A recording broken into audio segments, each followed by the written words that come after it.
अपर रूपता, इसको अंग्रेजी में एलोट्रॉपी कहते हैं। तो आइए जानते हैं क्या होता है।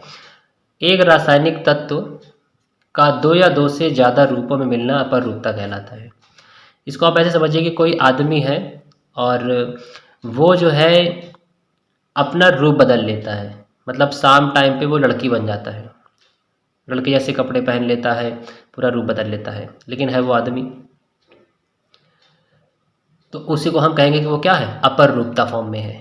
मतलब वो वास्तविक रूप में पुरुष है, लेकिन वो विग लगा करके और मेकअप करके वो लड़की बन रहा, यानी उसका एक दूसरा रूप भी मिल रहा।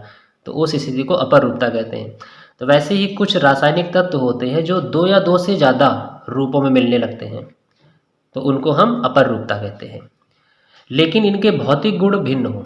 अब जो वो रासायनिक तत्व है वो दो या दो से ज़्यादा रूपों में मिल रहा है, कंडीशन लगी है उसके साथ में कि उनके जो भौतिक गुण है वो अलग हों और उनके जो रासायनिक गुण हो वो समान हो, तभी हम उसको अपर रूपता कहेंगे।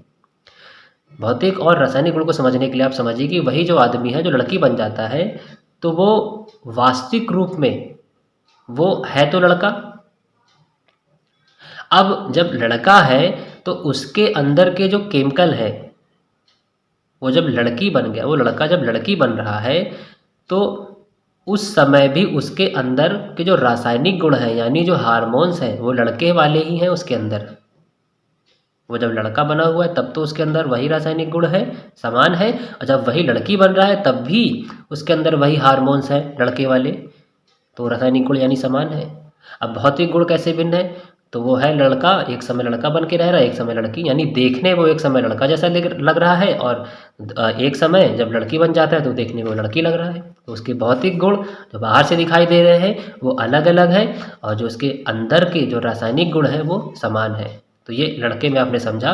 तो इसी तरह से जो भी रासायनिक तत्व होगा जो दो या दो से ज़्यादा रूपों में मिल रहा होगा उसको हम अपर रूपता तभी कहेंगे उसके देखने के भौतिक गुण जो बाहरी जो गुण है वो अलग अलग हो, लेकिन जो उसके अंदरूनी जो उसके रासायनिक गुण है वो समान होने चाहिए, तभी हम उसको कहेंगे कि वो अपर रूपता है।